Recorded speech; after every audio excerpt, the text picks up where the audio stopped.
What's going on, guys? Stefan and Maverick here with you, S&E's Garage. Today we are here in our pole barn and we are just starting to rough in the electric, and we wanted to share that with you.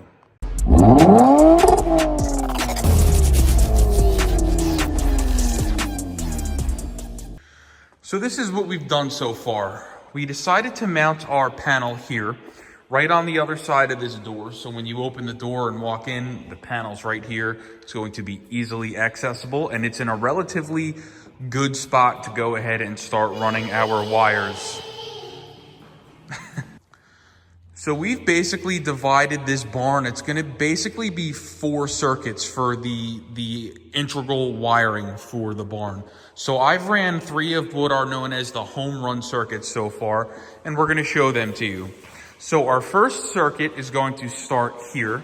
You'll see it says home run, and it needs to be GFCI protected. So we have our GFI outlet, and that one outlet is going to provide GFI protection for this guy, this guy, this guy, this guy, and this guy. This circuit is going to end here. So on that one circuit, we are going to have 1, 2, 3, 4, 5 outlets, and we decided to run 12 gauge wire for all of these circuits. So it's going to be a 20 amp circuit.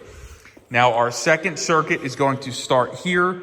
Again, you'll see home run GFCI protected, and that GFI outlet is going to protect this outlet, this outlet, this outlet, this outlet, this outlet, and this outlet. I've already gone ahead and installed these 2.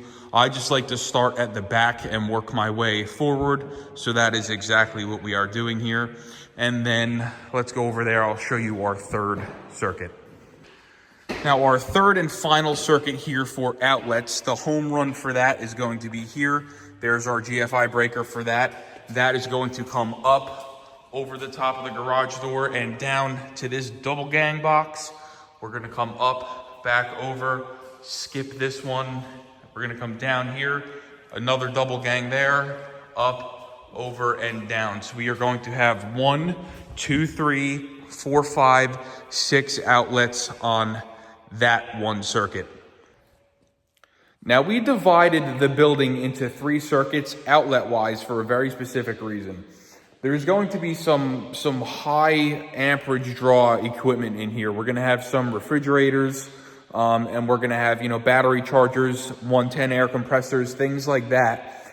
And I didn't want to put all of these outlets on one circuit, because if you overload the circuit, it's going to kill the breaker, and then the whole barn is going to lose power. And I didn't want that. So I decided that if we split the back wall down the middle, half the barn's on one circuit, the other half is on another circuit, and then the whole front of the barn or the garage door side will be on its own circuit. That should give us enough of a buffer here to be able to separate the power between the 3 circuits so we don't have any problems. And we are running a 100 amp sub panel here off of our main breaker in the house, which is a 200 amp service. So we have more than enough power in here to do whatever we want. Now what we have here are 3 different reels of 1/0 aluminum cable. This stuff is really thick. And then we have, I believe, I want to say that's a 1 AUG copper ground. So all of these wires here are going to be run underground via a conduit, which is this guy right here, to our main breaker up at the house. So it's going to go across the yard. Let me just go outside and show you really quick kind of what we're planning on doing here. We're going to go across the yard right over to that wellhead, and then we're going to make a beeline straight for the house, and that should be our route for getting power here.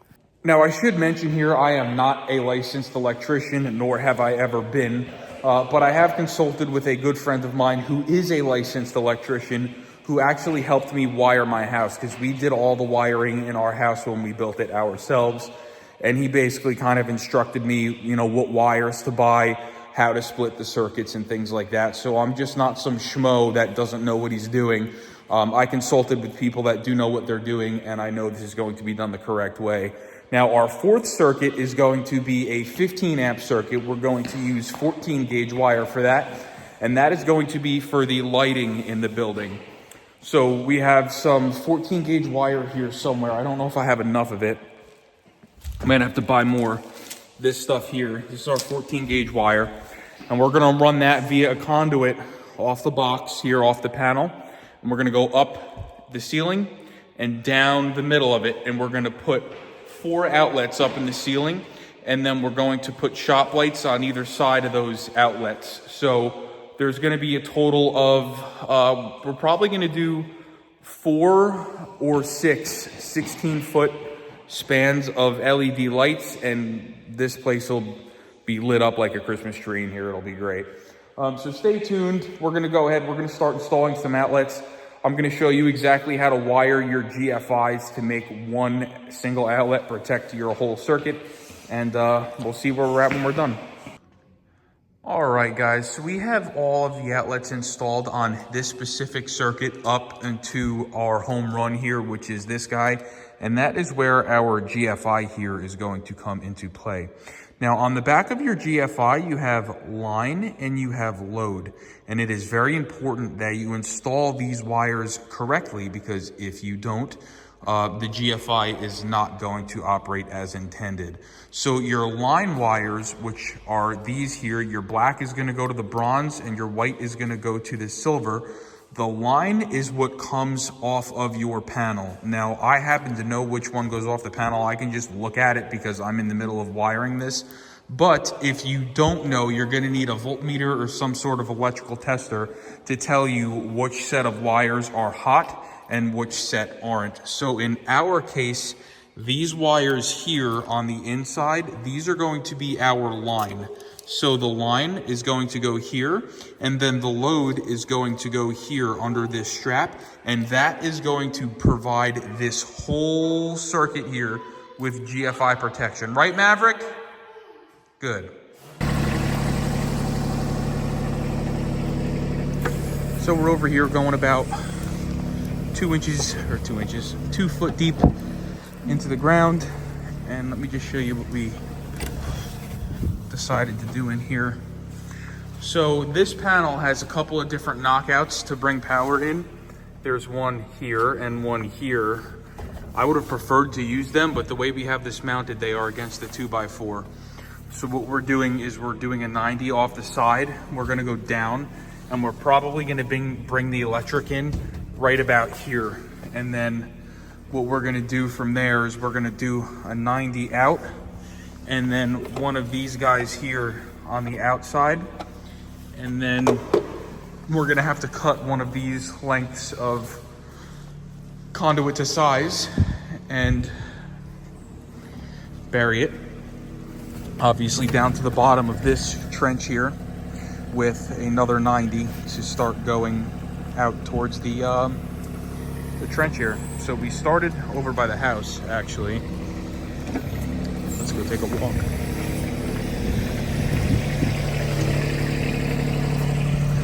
And when we built this house. So when we built it, we did put 2 knockouts in the concrete, one for water and one for electric, because we had plans to do this pole barn.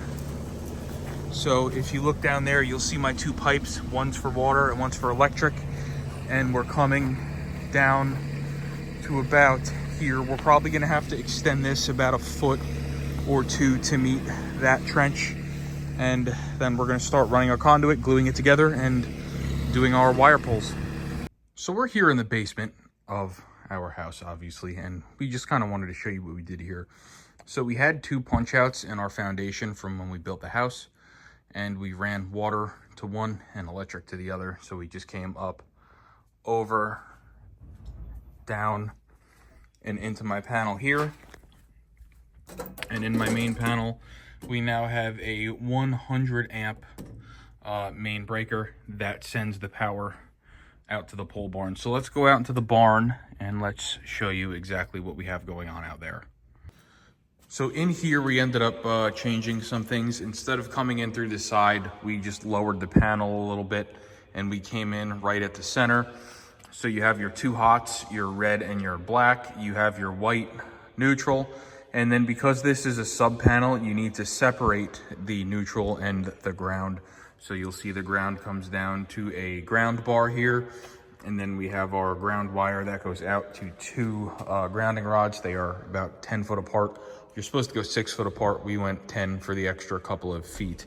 So right now, if I were to go ahead and flip the main breaker on, I have these 2 circuits wired up and ready to go. This third one is not because I haven't gotten a ladder yet. But you'll see our fan works. Right now we are at we're at the 4th outlet in the circuit. This is the last outlet in that circuit, and then this is the first outlet of the second. You'll see the little lights on, and then we have all of those outlets powered. So we ended up getting power into the barn right here.